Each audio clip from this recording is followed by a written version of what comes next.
Alright guys, today in the shop we have this Chevy Silverado. It's a 2500. It's a truck right here. We are going to change the oil pressure sensor switch.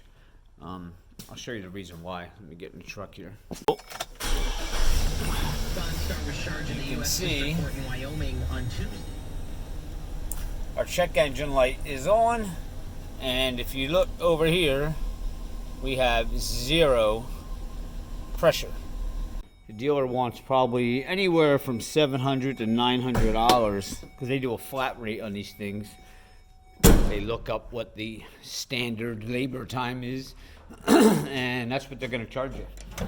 So I'm going to try to save you guys a little bit of money. These switches are in a pretty tight spot. I got small hands, I'm a small person, but it can be done, and a lot of people tell you that you need to remove this and that and this and that and rip the whole top end of the motor apart to get to it, but I've done these before in the past, and I'm going to show you pretty much a more simplistic method to tackle this job, and hopefully this will save you some money. This is our switch here, our new one that I got from Napa. And there's our part number, and this is what it looks like. This is what we're going to take out. To give you an idea of where this sensor is located, we are at the front of the truck, and we are going to climb up here. I'm right over the center. All right, and you see your manifold cover here. Now this basically just pops up. If you pull up on it like that, and you can kind of just pull it out of there. Now, where it's going to be, let me see if I can get some proper light in here. Let's come back to our firewall back here, okay? Now this is our center of the truck. Just come off to the right a little bit and go straight back.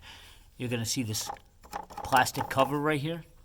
It's going to be right behind there. Let's see if we can get down in there and get eyes on it. Now, you can see it right down there in the hole. That's your switch. I adjusted my light. You see the switch there now with the blue clip on it? That is it right there. So, how do we get that out of there? Alright, so I'm going to show you a picture right now. I took a picture of the adapter behind the block because it's really hard to get back there. And I want to show you this picture right now of what the wiring harness looks like that's going to it. Here it is. Now you see the white clips on there. In the center of that is where you need to push. All right, I took a pic kind of like this. All right, and I'm going to try to show you the best I can. So I apologize if the camera falls all over the place and stuff because it's really tight back here, but this is what you got to do. All right, so you see the switch down there. Now I'm going to take my pick. See the pick? I pushed in on it, and I just kind of pried up, and that whole white clip fell out of there. All right, but you got to find the center of it, again, with your pick, and push in and pry up. Now, the white clip fell out, which is fine. It happens to a lot of us. And now you should be able to pull that sensor right up. A lot of people try pushing on that blue piece right there. It's not the blue piece, it's the white clip on the back. In the center of it is where you want to push in and pry up. All right, now that my white clip fell off, let me see if I can get my hand back here. I should be able to pull up. There we go. I can pull it up and off of there. Let's see if we can get a better look at this now. All right, there it is here. All right, so this is where our white clip was on the back. And let's see, there we go. So it was straight up and down like that. I was pushing in on the center right there, and that whole white clip fell off of there. But that's the plug right there, and now we need to get a socket on top of that now. I believe that sensor is going to be the 27 millimeter, which I already have on this setup here. Now this is the kind of setup you're going to want. See how the ratchet head bends here? and I have an extension, and then I have the swivel adapter on the end. You can see how the ends are rounded here, which allows your socket a little bit of movement.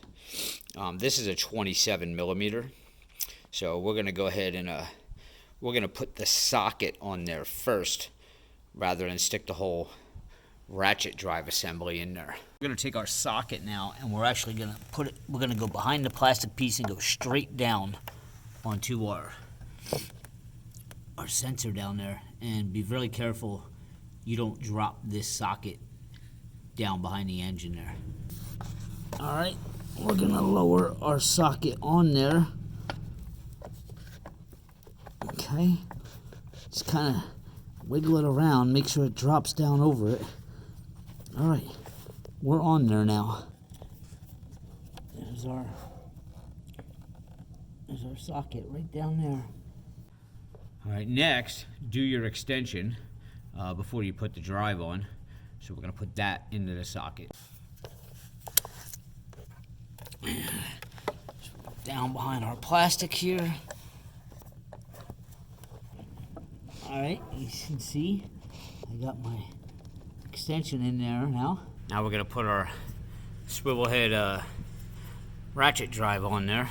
And just make sure that you already have it going left to loosen, just in case you can't get your hands back in there to adjust it. There we go. All right, now we are on, and right now we should be able to loosen. You want to, it's a little tight. There it goes. Okay. And can't really see it down there, the position I'm in, but it's loosening.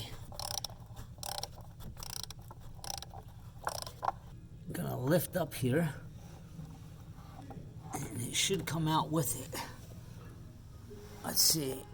Yep, there it is. All right. There's our old sensor. All right, now that we got that out, we have our new pieces here. And what you want to do is take this little crush washer here, and you're just going to kind of turn it over top of the threads. Might be hard to do it one hand.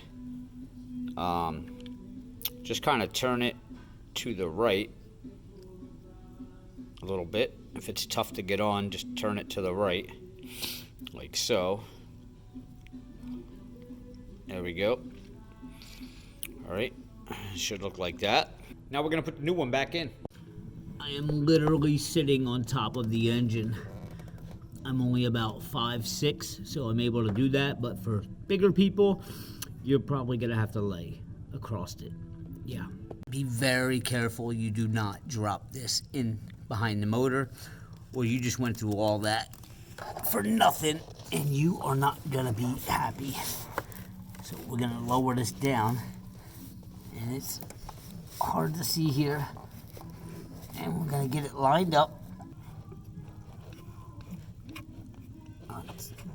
Got it in there. I'm just gonna start a couple threads here with my finger. All right, I think we can get the socket on there now. Lower the socket down on there, and then your ratchet drive, and then you're gonna tighten it up. And I just dropped the socket. Luckily I heard it hit the ground. All right, was able to get the socket back on there. It was a little bit tricky because this plastic piece gets in the way of the socket. If you have too wide of a socket, it makes it hard for it to recess onto that sensor. And I think I was only able to get little tiny 1/4-inch turns here. Otherwise it was kicking off of the sensor. So I had to keep this almost straight and get little turns out of it. But I think I got it tight now. Definitely a challenging little job. Now we're gonna find our wiring harness and try to just snap it back over there. Let me reach behind here and try to find it. All right, we can see our switch there. The wire's back on. All right, let's start it up. Let's see what we get here now. Ugh. All right, you can see now our oil pressure is up, so we're good. I'm not gonna lie, that was a very uncomfortable job. That, next to doing a brake switch on one of these trucks, pain in the ass. So I can see why some mechanics, everybody has their different way, right? So I can see why some people remove a lot of lines and do a lot of things so they're not doing gymnastics under the hood trying to get that thing out. Because again, I'm not that big of a guy. I'm only like 5'6", borderline 5'7", and I have small hands, and it's a struggle. A lot of the guys that you watch on YouTube, some guys will try to make it look easier so they look good. I get it. They'll cut out the hard stuff. And maybe some people with luck of the draw get it done really easy. I'm sure people will chime in below saying it's not hard. You know, I'm just giving you my experience. It's a little bit challenging. Be prepared to, swear a couple of times. But it can be done if you're on a budget and you don't want to spend $700 to $900 at the dealer. Take your time, take a deep breath, get the right tools, and you can do it. So for a beginner, the first time doing this, I would say be prepared to be under there a good hour or so. If you're not a mechanic, hour and a half. If you know what you're doing and you're getting into it already and you're pretty handy with tools, it's probably about a 30-minute job or so, I would say. All right, well, I hope this helped you guys out and save somebody some money somewhere. And if it did, please hit subscribe below. Give me a thumbs up. Leave a comment in the comments. See you guys next time.